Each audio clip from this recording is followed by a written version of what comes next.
Tonight, 5 years after he died from a police chokehold, the NYPD recommends the officer who killed Eric Garner be fired. We've got team coverage from City Hall, the Garner family, and the city's police union. Then, Donald Trump's violent rhetoric.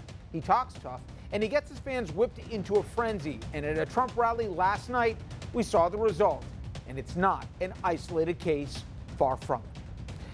And later, Trump's painful decisions, his policies endangering his fellow Republicans, not to mention the nation's economy. Well, tonight, a former Republican from our viewing area talks about his party becoming Trump's party, and a markets expert who says Trump's games with the Federal Reserve could put us in a whole lot of trouble.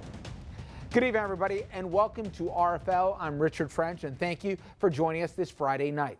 Well, the New York City police officer who allegedly killed Eric Garner with that chokehold, he has been suspended from the force, and it looks like he will soon be fired. That's the determination of an NYPD administrative judge today. It's hard to believe it's been more than 5 years since that incident on Staten Island that made the phrase, "I can't breathe," part of our national dialogue. I can't breathe. I can't breathe. I can't breathe. I can't breathe. I can't breathe. The officer who applied that deadly chokehold, Daniel Pantaleo, has now been suspended. Most people believe he will be fired by the NYPD by the end of this month. Now, we have team coverage of today's decision and the reverberations throughout the city and the city's police department. So let's begin now at police headquarters and Fios One's Ray Ramundi. Richard, after that decision was rendered here at NYPD headquarters, reaction on all sides of this issue was very swift, as the world now waits to see how NYPD Police Commissioner James O'Neill will decide as to whether or not Officer Pantaleo will remain an NYPD police officer. Emotional reaction from the Garner family, the union representing NYPD officers, and the mayor of New York City surrounding a decision made by the NYPD Deputy Commissioner of Trials recommending Daniel Pantaleo be terminated from the police department. We intend to continue toward congressional hearings toward having a law federal against chokehold by police of civilians. The decision comes almost 2 months after a 7-day administration trial took place surrounding Officer Pantaleo's employment with the department. It's been 5 years since Daniel Pantaleo used what the department called an approved NYPD tactic to take down Eric Garner outside of a store in Staten Island in July of 2014. New York City Mayor Bill de Blasio careful but empathetic with his remarks. Today, we finally saw a step towards justice and accountability. We saw a process that was actually fair and impartial. The mayor doesn't have the authority, according to the city charter, to terminate the officer, and the final decision will lie in the hands of NYPD Commissioner James O'Neill, who is expected to render a decision later this month. The death of Eric Garner ignited a firestorm of nationwide protest and led to diminished police-community relations here in the city. After the death of Eric Garner, everything was reevaluated. The entire police force was retrained, 36,000 officers retrained to de-escalate conflict. The New York City Civilian Complaint Review Board chairman is reacting to the administrative judge's decision, saying, quote, "The evidence the CCRB's prosecutors brought forth at trial was more than sufficient to prove that Pantaleo is unfit to serve." The CCRB went on to say, quote, "Commissioner O'Neill must uphold this verdict and dismiss Pantaleo from the department as was recommended by both the CCRB and the Deputy Commissioner of Trials." The NYPD also responding to Friday's decision, saying, quote, "All of New York City understandably seeks closure to this difficult chapter in our city's history.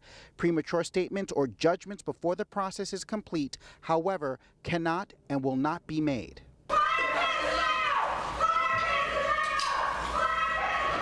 To get a sense of just how much emotion there is, these protesters were removed from City Hall as they interrupted the mayor during his press conference. We heard the news and we heard that there was a presser and assumed that he would be out on the steps, and so we showed up to make our voices heard. As per department policy, Officer Pantaleo has been placed on a 30-day suspension without pay as a result of the decision that was rendered here. His attorneys, along with the CCRB, will have 2 weeks to respond to the administrative judge's decision before she then hands her decision to the NYPD Police Commissioner, who will make the final and ultimate decision. Richard, back to you. Thank you again, Ray. And again, it's expected. It's all but formality here. The suspension will in all likelihood lead to an eventual termination, or at least that is what we're hearing. Now, no final decision needed for Eric Garner's children. They want Officer Pantaleo fired, and they want him fired now. Garner's daughter, she said as much, addressing the media right after the announcement. We've been waiting for 5 years for someone to say that he did something wrong. And they finally made that decision today. So we don't want to wait no more. CCRB has made the recommendation. Commissioner O'Neill, fire Pantaleo. That's all we asking. But if there is relief or even some small sense of justice here for city officials and the Garner's family, it is the opposite reaction we're getting tonight from the union that represents the NYPD cops. They called today's decision insane, and they're now threatening legal action. Our own Dominic Carter, he met one-on-one with the head of that union after the decision was announced. He joins us live now from Manhattan. Dom? Now, just a short time ago, Richard, we sat down and went one-on-one with Pat Lynch, the head of the PBA. Thank you for joining us tonight, Mr. President. The trial judge has ruled that Officer Pantaleo should be fired. That judge is absolutely wrong. She misunderstood the law. She needs to reconsider it. How can she sit through that trial where we calmly presented the evidence, where we took that video frame by frame, literally frame by frame, where you saw that it was not a chokehold? A terrible circumstance, yes. A tragedy, absolutely. A crime, be fired for? She needs to reconsider. This police officer was sent there because of community complaints. Now, people say, well, enforcing loosies? Do you really think a cop wants to enforce loosies? But the community complains, the chief of department sent us, and we have to respond. And then we had someone that says, well, I'm not going. I'm done with this. Well, do you really want your police officers just to walk away? And then a fight ensues, and that's what it was. A fight ensues. You have to place this person under arrest. You have to protect yourself and that person, believe it or not. And a tragedy happened, and no one wanted that. No one wanted that tragedy. And our sympathies go to that family, genuinely, genuinely. But we all have to live with this tragedy, and now we're going to compound that tragedy and freeze our police department up saying you won't have the backing of City Hall. How dare the mayor say this was a just process when he stood in front of our country, not just our city, because he's too busy gallivanting around on his fake campaign for mayor. And he stood up on a national stage and said, that family will get justice. Well, if that family will get justice, of course, justice to them is a guilty and a firing. So he telescoped exactly what he wanted. Then he's going to play Pollyanna and say, well, no, it's a pristine process. No, it's not. I've never seen you this angry, Mr. Lynch. Because what happened today is justice is lost. We asked police officers to do their job, and now we've walked away from them. So what's next for the union? The next step is we're going to take this police officer and we're going to fight with everything we have. And we hope and we plead with the police commissioner to remember his roots as a police officer when he had a shield in his pocket and he was sent out to do a job, a difficult job, and make the right decision. Save the city and save the police department so we can go out confidently and do our jobs. That's not what we have right now. We have a police department that's frozen. Frozen. That's the word that you used today. And you also referred to the mayor as Pinocchio. What do you mean? Well, you had the mayor saying that, well, I had to wait the 5 years because of the Justice Department. That's not true. He could have had a trial in the trial room at any time. He chose to take his time, and he knew what his decision was going to make. So he chose to drag it out for 5 years, but now it's politically advantageous. So for 5 years, he chose not to freeze the police department up. But now when he's out the door, he decides, I don't care anymore. I want another job. I want a better job. I want a less stressful job. So now I'm going to say, well, someone else says I couldn't do it. We all know that's not true. We've all been around a while. We have gray hair for a reason. We've seen them move forward with trials. All New York City police officers ever asked for is a fair process. We didn't get that fair process. Mr. President, you've made the connection between this case and the dousing of water on police officers in Brooklyn and in Harlem. What's the connection here?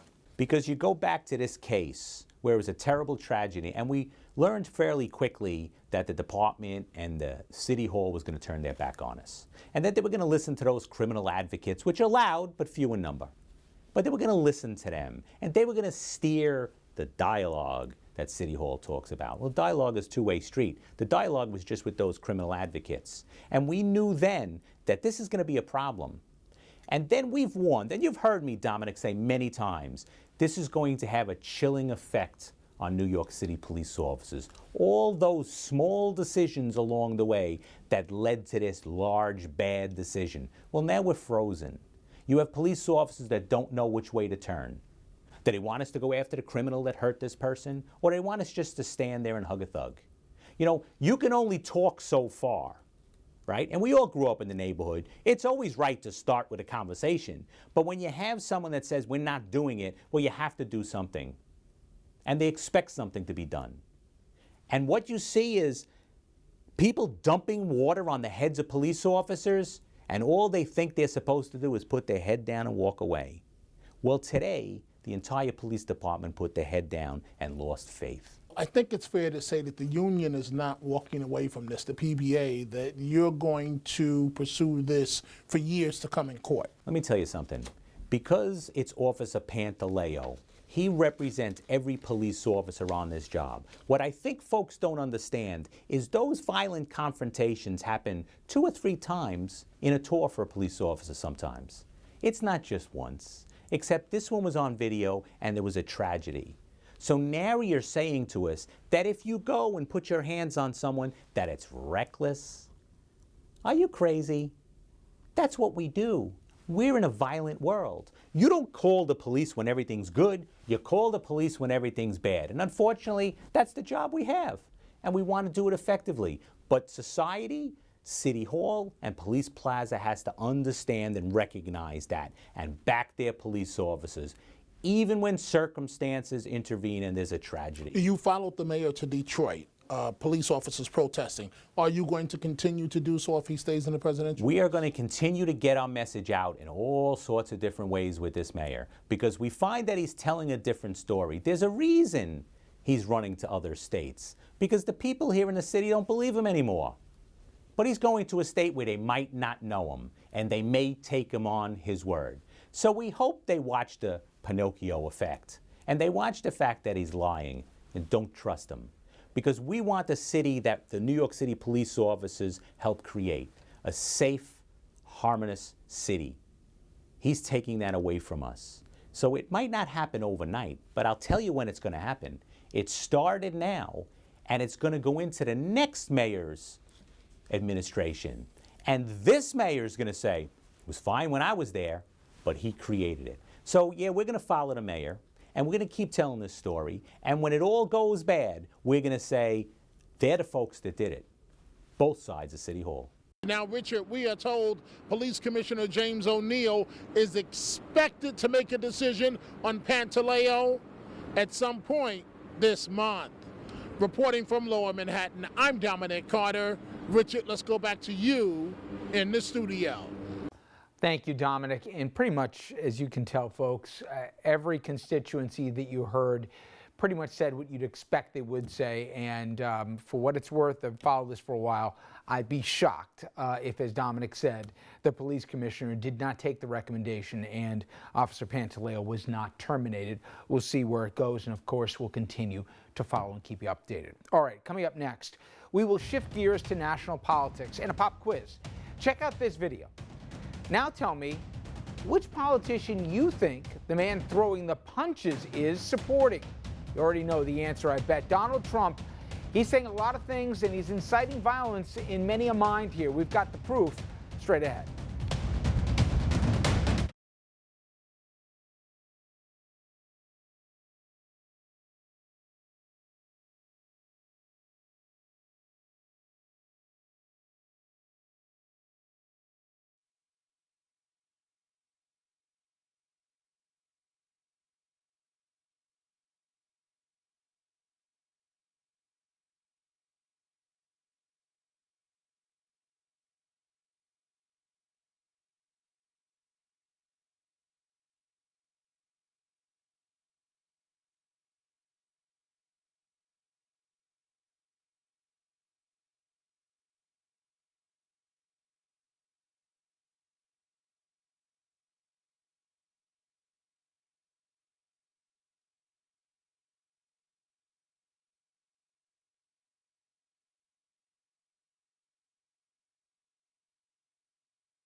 If you're like me, you work to try to limit your exposure to Donald Trump's rhetoric. It's next to impossible, but you do your best.